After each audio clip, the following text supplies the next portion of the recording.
Avez-vous l'impression que le monde s'effondre? La guerre, l'incertitude et la peur se sont-elles glissées dans votre esprit? Même si vous êtes loin du champ de bataille, tu n'es pas seul. Nous vivons à une époque où l'anxiété collective pèse plus que n'importe quelle bombe. Mais il existe une issue, et elle n'est pas là, cela commence en vous. Dans cette vidéo, vous découvrirez comment le stoïcisme, la même philosophie qui a soutenu Marc Aurèle au milieu de guerres brutales, peut restaurer le calme, la clarté et le contrôle. Même lorsque le monde semble être en feu. Si vous avez déjà eu l'impression que tout s'écroule et que vous ne savez pas comment rester fort, cette vidéo est pour vous. Abonnez-vous maintenant et découvrez le pouvoir d'un esprit stoïque en temps de crise. 1. La guerre invisible qui fait le plus mal. Savez-vous quelle est la bataille la plus dévastatrice? Ce n'est pas ce que montrent les nouvelles. Ce n'est pas celui qui se combat avec des fusils, des armées ou des frontières. C'est ce qui se passe à l'intérieur de vous, silencieux, intangible, mais tout aussi dangereux.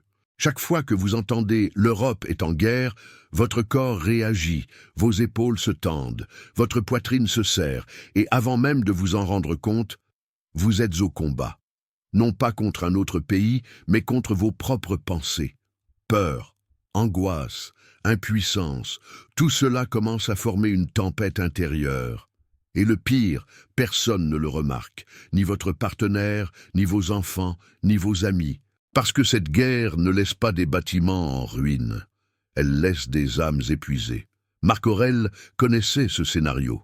Il était le chef du plus grand empire du monde, et pourtant, il vivait assiégé, non seulement à cause d'ennemis extérieurs, mais aussi à cause de leurs propres émotions. Et au lieu de s'enfuir ou d'exploser, il a écrit. Il a écrit pour ne pas se perdre. Parce qu'il a compris quelque chose d'essentiel. La vraie bataille n'est pas là-bas. Elle se joue dans votre esprit. Et si vous ne prenez pas le contrôle de cette terre, quelqu'un d'autre le fera. Les médias, la panique, les voix des autres. Par conséquent, avant de vouloir comprendre ce qui se passe dans le monde, vous devez comprendre ce qui se passe à l'intérieur de vous. Seuls ceux qui gagnent leur bataille intérieure sont prêts à résister à n'importe quelle tempête extérieure. 2. Votre esprit, forteresse ou prison. Sur ce premier front de bataille, ce qui est en jeu, ce n'est pas votre nation, c'est votre conscience. Et là se pose la question qui change tout. Votre esprit vous protège-t-il ou vous enferme-t-il? Regardez autour de vous. Il y a des gens qui vivent calmement au milieu du chaos, et d'autres qui vivent dans le chaos, même si tout autour d'eux est en ordre. Pourquoi cela arrive-t-il? Parce que ce n'est pas la réalité qui dicte votre état intérieur, c'est la qualité de vos pensées. Imaginez que votre esprit est une maison. Si vous laissez chaque peur, chaque bruit, chaque supposition entrer sans filtre, bientôt votre maison sera remplie de cris. Et le repos devient impossible. Mais si vous apprenez à fermer certaines portes, à filtrer ce que vous laissez entrer, alors cette maison devient un refuge. C'est ce que faisait Marc Aurèle lors de ses campagnes militaires. Pendant que ses généraux planifiaient des stratégies, il écrivait sur l'âme, la tempérance, le devoir. Il savait que s'il perdait sa clarté intérieure, la guerre était déjà perdue, avant même d'avoir commencé. Vous aussi, vous pouvez construire ce mur intérieur. Comme, tout d'abord, observez vos pensées.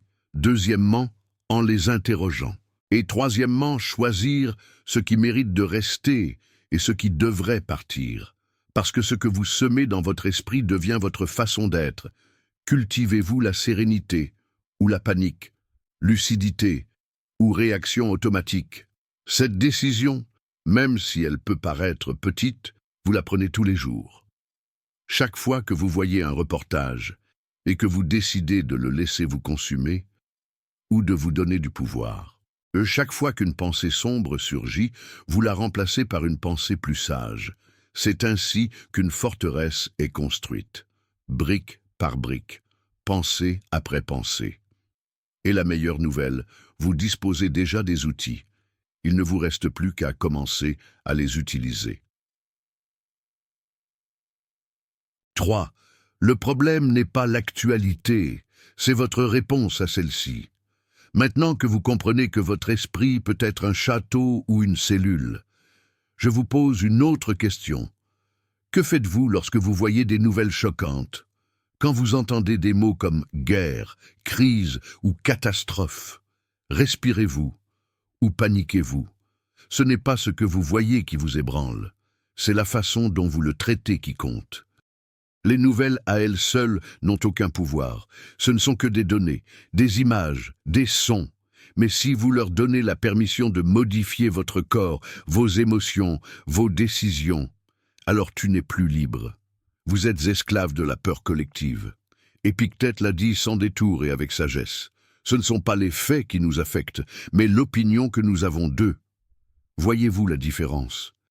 Une chose est sûre, c'est ce qui se passe à l'extérieur.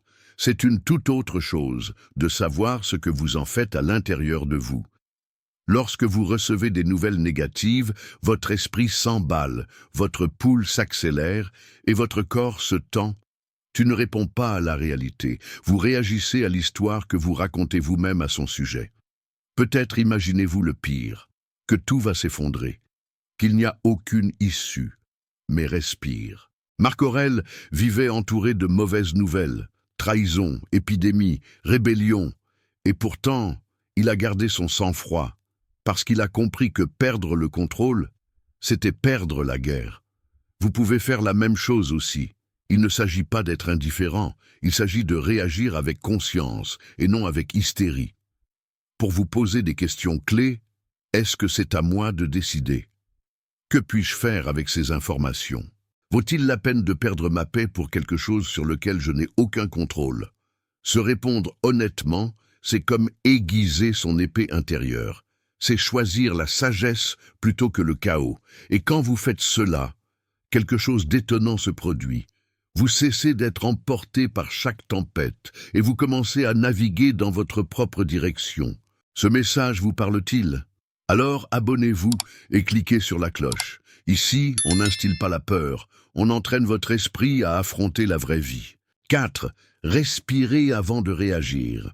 Dans le sujet précédent, vous avez compris que le problème n'est pas l'actualité, mais votre réaction à celle-ci. Vient maintenant l'étape suivante. Que pouvez-vous faire lorsque vous sentez que la peur essaie de prendre le dessus?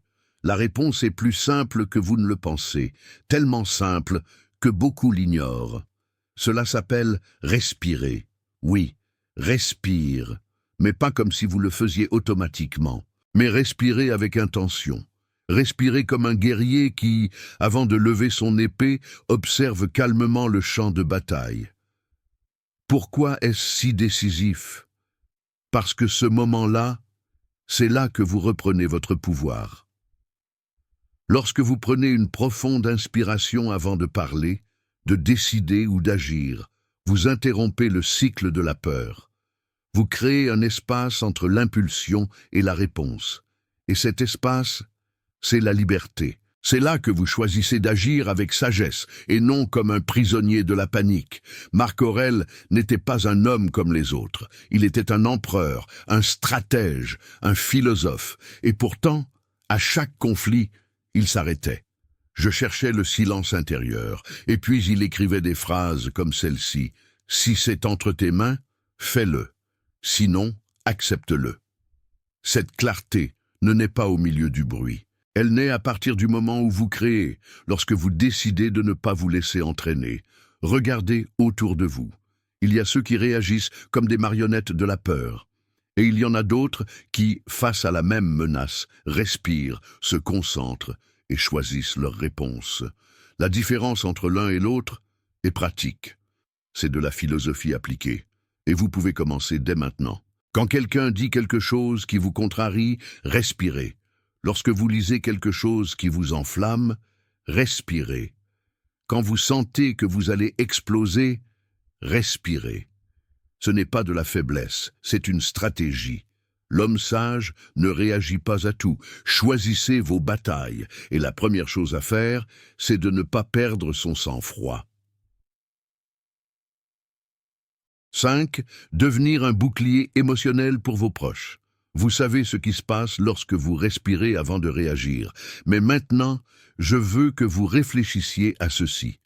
À qui profite votre sérénité?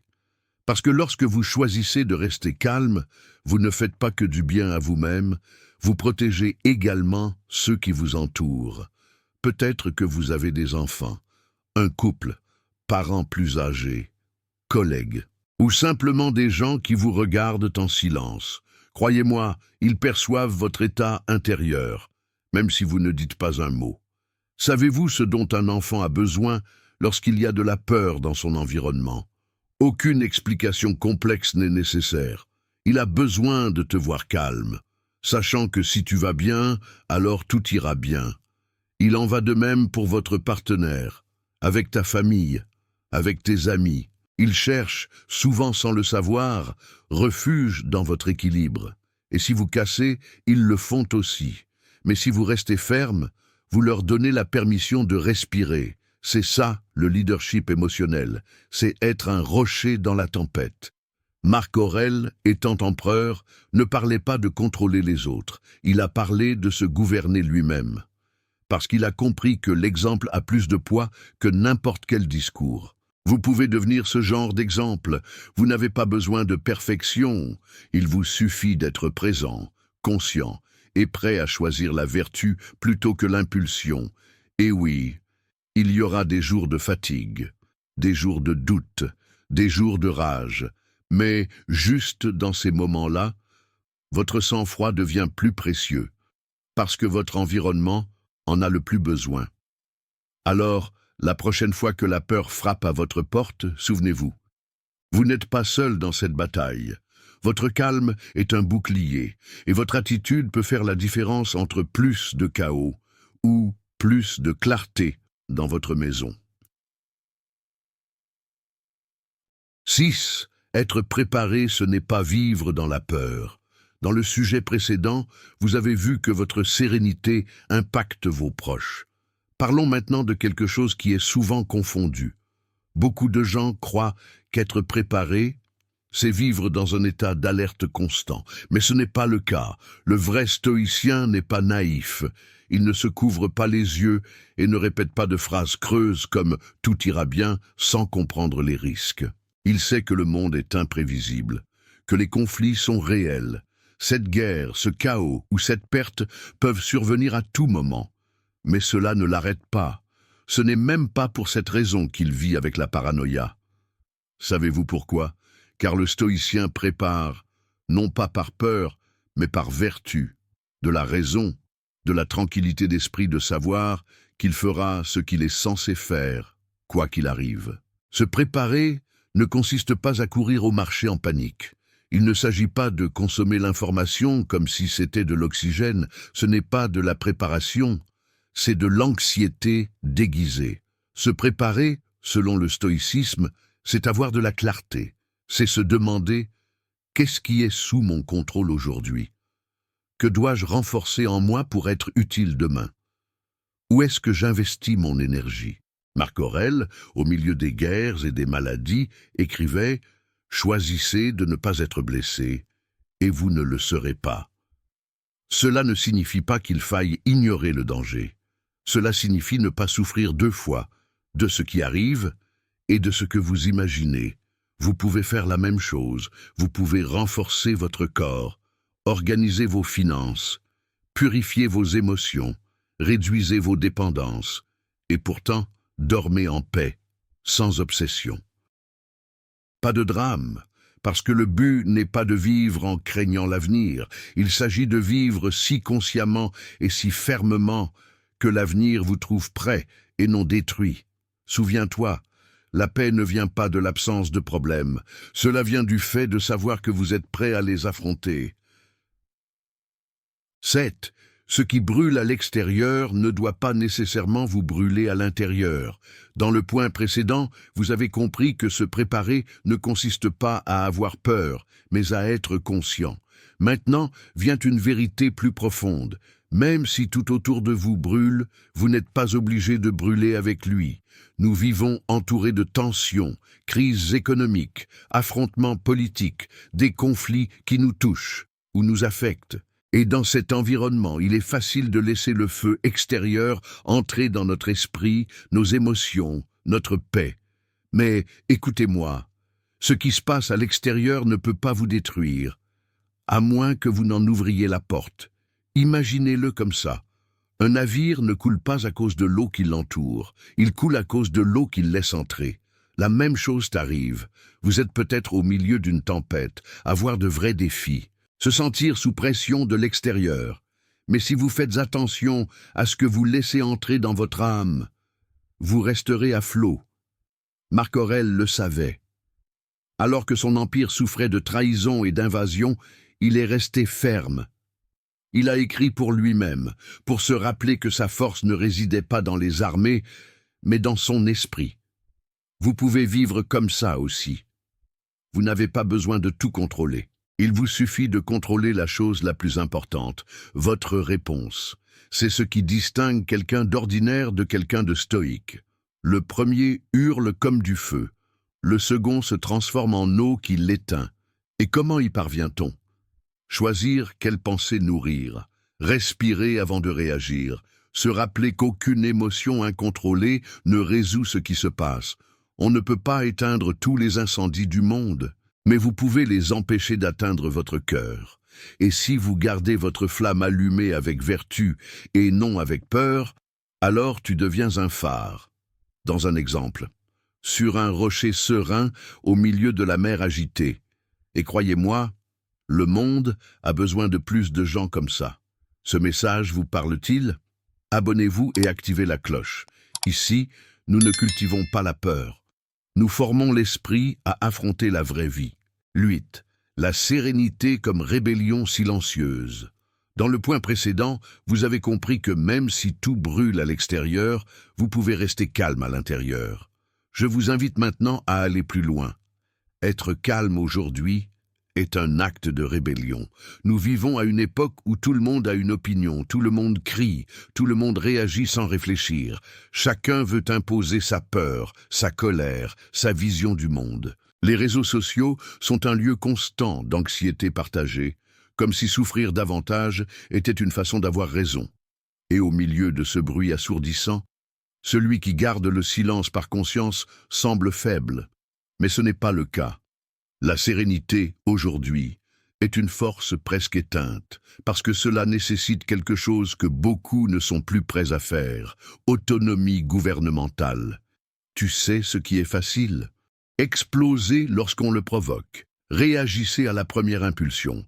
Publiez votre colère, votre peur ou votre déception en un seul clic. Ce n'est pas du courage, c'est de l'automatisme émotionnel. Savez-vous ce qu'est le courage? Respirez au lieu de crier. Réfléchissez avant de répondre. Choisissez de ne pas alimenter chaque combat, de ne pas répéter chaque peur collective. C'est une résistance interne, c'est ça la vraie force. Marc Aurèle, bien qu'il détienne tout le pouvoir de l'Empire, savait qu'il était vulnérable à la perte de contrôle émotionnel. C'est pourquoi j'ai écrit encore et encore, comme un mantra. Soyez comme le rocher contre lequel les vagues se brisent, mais qui reste ferme. Tu peux être ce rocher, non pas pour prouver que vous êtes supérieur, mais de vivre avec intégrité.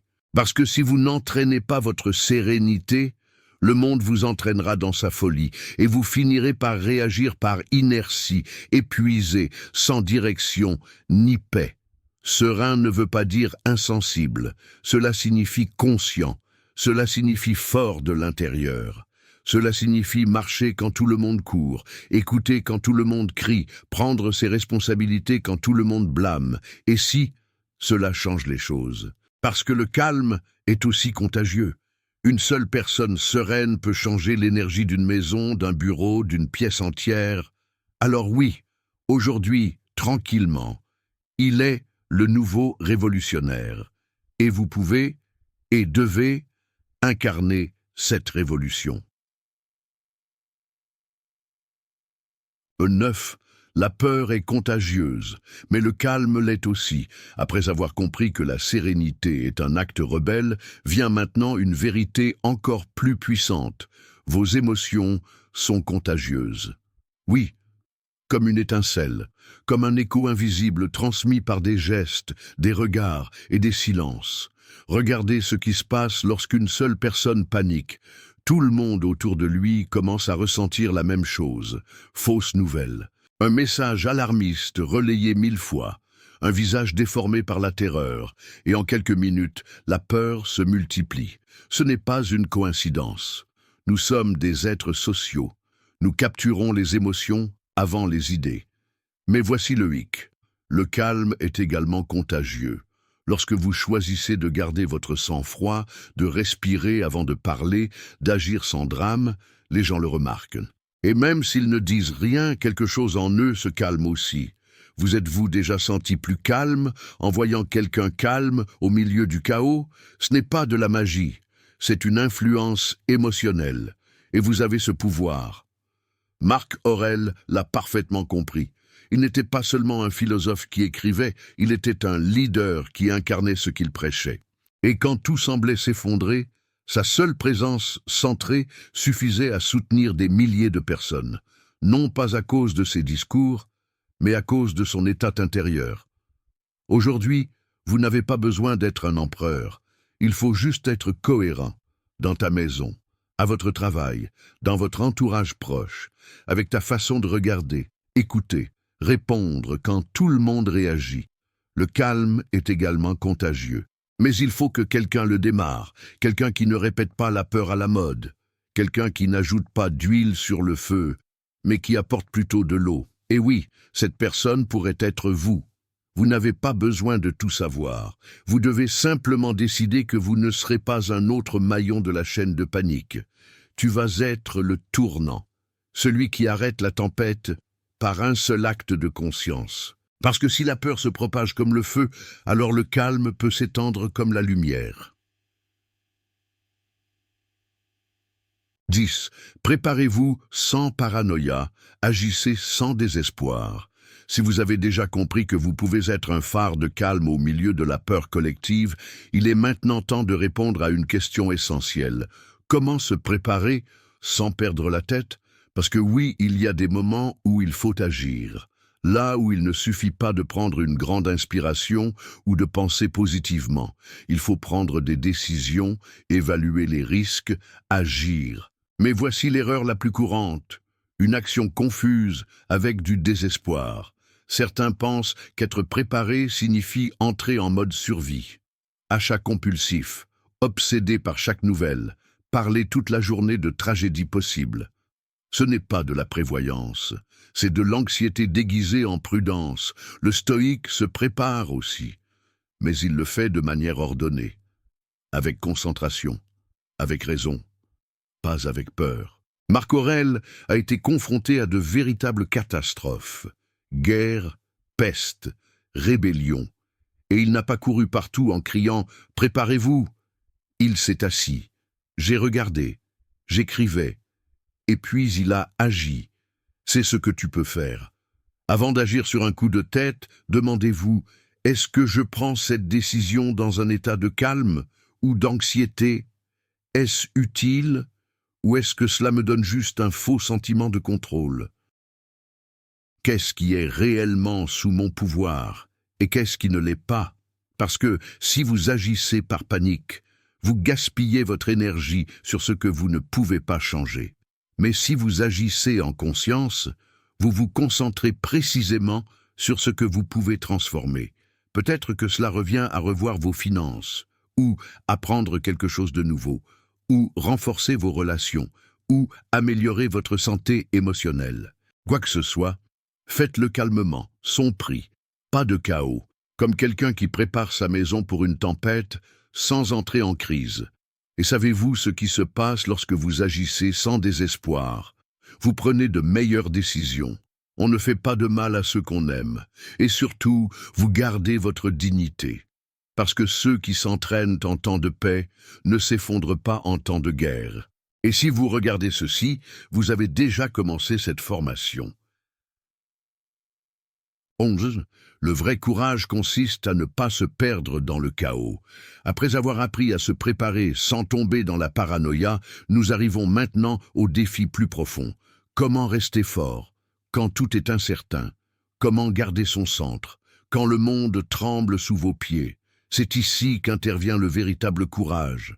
Et je ne parle pas du courage que l'on voit dans les films, où les héros crient et se jettent dans le danger. Je parle de courage silencieux, de celui qui tient ton âme quand tout semble s'effondrer. Le courage stoïque ne vient pas du sentiment d'invulnérabilité. Cela vient du fait d'accepter que vous ne contrôlez pas tout et de continuer à avancer, dignement, avec tempérance, avec intégrité. Beaucoup de gens croient que la personne courageuse est celle qui ne ressent pas la peur. Mais ce n'est pas vrai. Les courageux ressentent la peur, mais ils n'abandonnent pas. Traverser le brouillard du doute, pas à pas, sans céder au chaos. Marc Aurèle a pris des décisions qui auraient pu coûter des milliers de vies. Et pourtant, il a écrit « Ne vous laissez pas inquiéter par l'avenir. Lorsqu'il viendra, vous l'affronterez avec la même motivation que vous affrontez le présent. » Voyez-vous le pouvoir dans cette phrase? C'est la force de quelqu'un qui n'a pas besoin de garantie pour agir, de quelqu'un qui ne se cache pas derrière le « et si tout allait mal ?» de ceux qui répondent à l'incertitude par la vertu. Et vous pouvez le faire aussi. Vous n'avez pas besoin d'avoir toutes les réponses. Il vous suffit de faire confiance à votre capacité à rester debout, même au milieu des tremblements. Parce qu'en temps de guerre, externe ou interne, le vrai courage ne consiste pas à crier. Il ne faut pas le casser, c'est prendre soin de son esprit quand tout veut l'envahir. Il s'agit de maintenir son caractère lorsque le monde vous pousse à le perdre. Et ainsi, c'est la partie la plus difficile, mais aussi le plus nécessaire. Parce que quand on ne perd pas son centre, vous rappelez aux autres où se trouve le leur. Ce message vous parle-t-il? Alors abonnez-vous et cliquez sur la cloche. On ne vend pas la peur ici. On entraîne votre esprit pour la vraie vie. 12. La bataille quotidienne contre les pensées qui vous sabotent.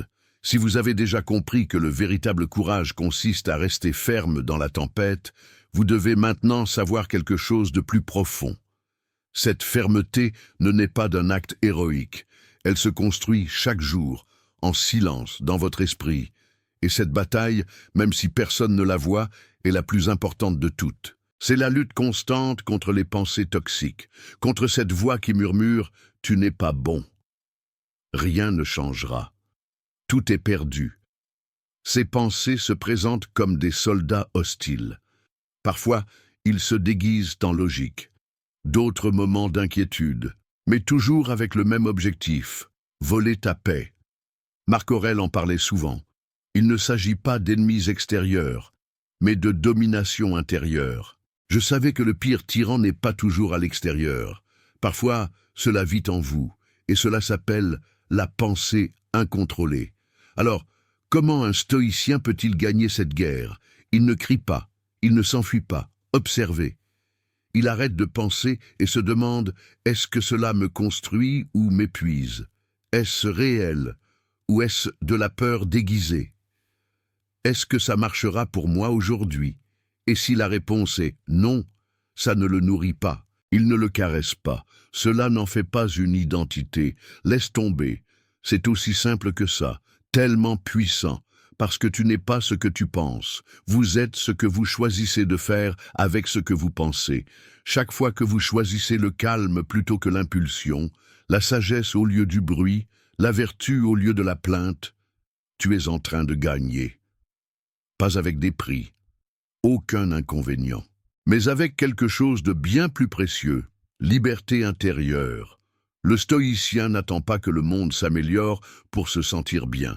Il s'améliore intérieurement, pour pouvoir affronter le monde tel qu'il vient. Et cela, chers spectateurs, c'est quelque chose pour lequel vous pouvez vous entraîner, jour après jour, avec discipline, avec clarté, avec de petites décisions mentales qui, une fois additionnées, vous rendent invincible de l'intérieur. 13. Être fort ne consiste pas à s'endurcir, mais à ne pas se briser. Maintenant que vous savez que votre esprit doit être entraîné chaque jour, il y a une confusion que nous devons dissiper. Être fort, ce n'est pas se transformer en pierre.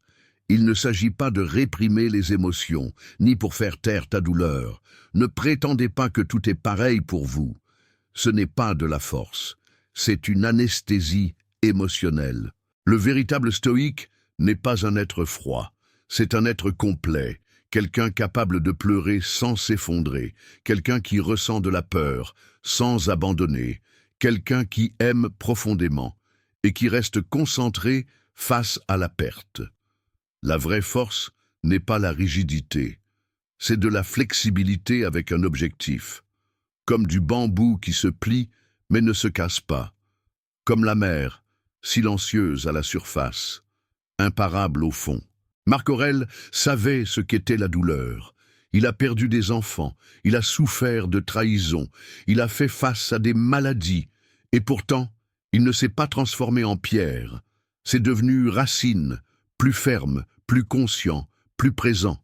Il n'a pas évité la souffrance, il l'a traversée avec dignité. Toi aussi tu peux le faire. Vous pouvez vous permettre de ressentir sans vous laisser détruire. Parce que le stoïque ne réprime pas ses émotions, il les regarde, les honore, et puis agissez avec vertu. Vous n'avez pas besoin de prétendre être dur pour être fort. Vous avez besoin de cohérence, vous devez vous rappeler qui vous êtes, même lorsque tout ce qui vous entoure vous invite à l'oublier.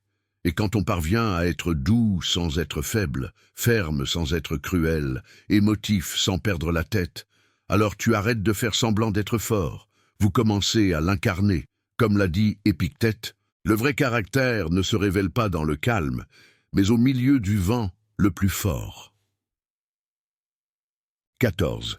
Votre objectif ne peut pas dépendre d'un monde stable. Si vous comprenez déjà qu'être fort ne consiste pas à s'endurcir, mais à maintenir votre intégrité, vous êtes maintenant prêt pour quelque chose d'encore plus profond. Votre objectif ne peut pas dépendre de ce qui se passe à l'extérieur. Savez-vous pourquoi? Parce que le monde change, toujours. Les gouvernements tombent, les économies échouent, les relations se détériorent. La santé est chancelante. Et si votre paix dépend de l'ordre de tout cela, alors votre paix ne sera jamais réelle. Beaucoup de gens disent « Quand cette crise sera terminée, je trouverai ma raison d'être. Quand tout ira bien, je serai heureux. » Mais ce jour n'arrive jamais, parce que le monde est toujours en mouvement. Si vous ne trouvez pas la stabilité en vous-même, tu seras esclave de ce qui se passe à l'extérieur. Marc Aurèle a écrit ses pensées les plus lucides alors que son empire s'effondrait. Et je n'écrivais pas sur le fait de sauver Rome. Il a écrit sur le fait de sauver son âme. Son but n'était pas de conserver la couronne, c'était vivre avec vertu, jour après jour, jusqu'à la fin. Et ça, personne ne pouvait le lui enlever. Vous aussi, vous pouvez construire un objectif qui ne soit pas en décalage avec le monde. Comme définir les valeurs qui vous représentent, quoi qu'il arrive. Être utile même dans l'adversité. Agir de manière cohérente, même si personne ne vous applaudit. Parce que lorsque votre objectif naît de l'âme, aucune crise ne peut l'enlever. Vous n'êtes pas à la merci du chaos, vous êtes ancré, et quelqu'un qui est ancré peut résister à n'importe quelle tempête, non sans blessure, mais sans se perdre. Alors si tout semble instable aujourd'hui, demandez-vous, quelle partie de moi reste ferme? Quelle est ma mission, même si personne ne me voit? Quel genre de personne est-ce que je veux être quand tout s'effondre? Voilà ta réponse. C'est là que commence votre véritable liberté.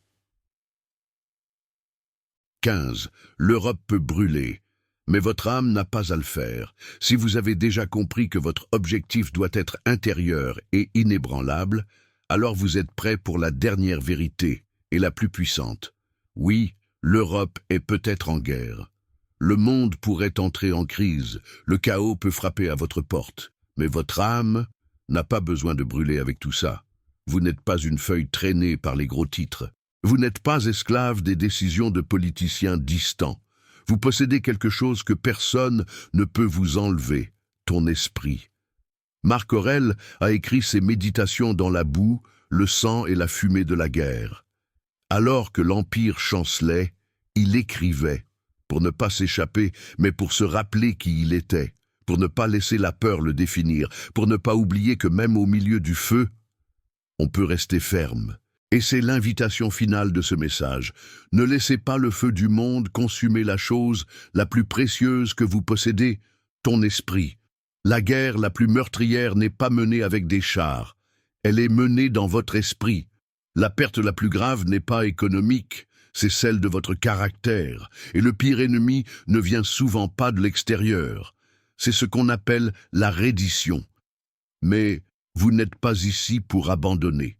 Vous êtes ici pour vous réveiller, pour incarner une force qui n'a pas besoin de crier, ce qui s'exprime dans chaque choix silencieux de la vertu plutôt que du chaos, de la tempérance sur l'hystérie, de la dignité sur la peur. L'Europe pourrait brûler, les structures peuvent s'effondrer, mais vous pouvez devenir un refuge, pas pour l'ego, mais parce que tu as entraîné ton âme à résister, diriger depuis le calme. Vivre comme un vrai stoïque, au milieu de la tempête. Et si vous êtes arrivé jusqu'ici, ce n'est pas une coïncidence. C'est parce qu'à l'intérieur de toi, il y a quelque chose qui n'abandonne pas. Quelque chose qui sait que le feu extérieur ne s'éteint que par la clarté qui naît à l'intérieur. Peut-être que vous n'entendez pas de missiles, vous ne voyez même pas de chars dans votre ville, mais vous ressentez la pression, peur. Cette guerre silencieuse qui se déroule dans votre esprit chaque jour. Et même si vous ne pouvez pas arrêter ce qui se passe en Europe, vous pouvez cesser d'être victime de vos pensées, parce que la solution n'est pas de contrôler le monde, mais en apprenant à se contrôler. Et ainsi, c'est ce que le stoïcisme vient vous enseigner. Si vous êtes arrivé jusqu'au bout, ce n'est pas un hasard. Abonnez-vous.